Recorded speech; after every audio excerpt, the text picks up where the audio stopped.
দর্শক, আমার কাছে কেমন যেন মনে হয় ইরান এবং যুক্তরাষ্ট্রের যে যুদ্ধটা এটা মোটামুটি একটা দীর্ঘস্থায়ী হবে। কারণ দেখেন, এত যুদ্ধ হয়েছে তারপরে কিন্তু হরমুজ প্রণালী বন্ধ হয়নি। এই হরমুজ প্রণালী কিন্তু তেলের দিক থেকে একটা গুরুত্বপূর্ণ একটা অধ্যায়, অর্থনীতির কিন্তু গুরুত্বপূর্ণ অধ্যায় এটা ইরানের জন্য। অথচ দেখেন এই হরমুজ প্রণালী বন্ধ হয়ে গেল। আসলে অলরেডি আমেরিকার যে রাষ্ট্রবিজ্ঞানী তিনি একটা কথা বলছেন। আমেরিকার রাষ্ট্রবিজ্ঞানী সিমুল হান্টিংটন তার একটা বই আছে, সেই বইতে লিখেছেন, বইটার নাম হচ্ছে ক্লাস অফ সিভিলাইজেশন। এটা পড়লে আপনারা বুঝতে পারবেন। সে অলরেডি এখানে লিখেছে যে আমরা রাশিয়াকে পরাজিত করছি গোল্ডের মাধ্যমে, কিন্তু আমাদেরকে পরাজিত করবে কে? আমাদেরকে পরাজিত করবে মুসলমানরা। সুতরাং আমরা কাটা দিয়ে কাটা তুলব, ভাবতে পারা যায়? তাহলে অর্থ কী? অর্থাৎ হচ্ছে গিয়া মুসলমান যুবকদেরকে দিয়ে মুসলমান যুবকদেরকে দুর্বল করে ফেলবে, শেষ করে ফেলবে। ওদের মহাপরিকল্পনাটা অলরেডি ক্লাস অফ সিভিলাইজেশন বইতে লেখা আছে, আপনারা পড়েন।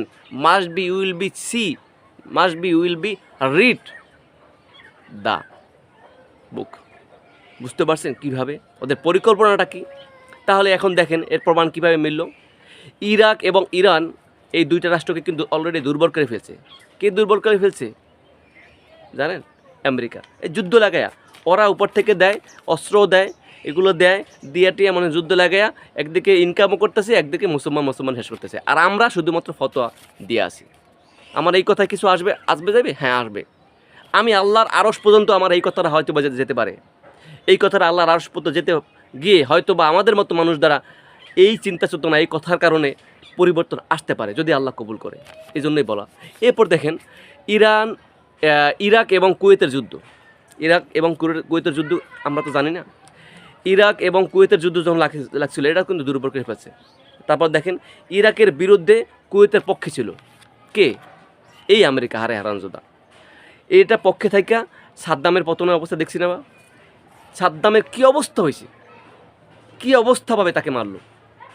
কারণ কি? এই যে মনে করেন আমেরিকা এভাবে কইরা শেষ করে দিল। এখন চাইতেছে কি জানেন? ইসরায়েলরে দিয়া ইরানকে শেষ করে দেওয়া। এখন মোক্ষম হাতিয়ার হিসেবে এইটা ব্যবহার করতেছে এবং খুব উচ্ছ্বসিত প্রয়াস হিসাবে এইটা তারা চালাইতেছে। অলরেডি তুরস্কের প্রেসিডেন্ট এরদোগান কিন্তু বলছে যে আমরা মুসলমানরা ঐক্য হওয়ার, একত্র হওয়ার এখন প্রয়াস হব, এমন একটা অবস্থা। আর এখনই এরকম শুরু করে দিচ্ছে এই হারামজাদা কে? আমেরিকা। আরে বদমাইশ ইসরায়েল। তা ভাবতে পারেন।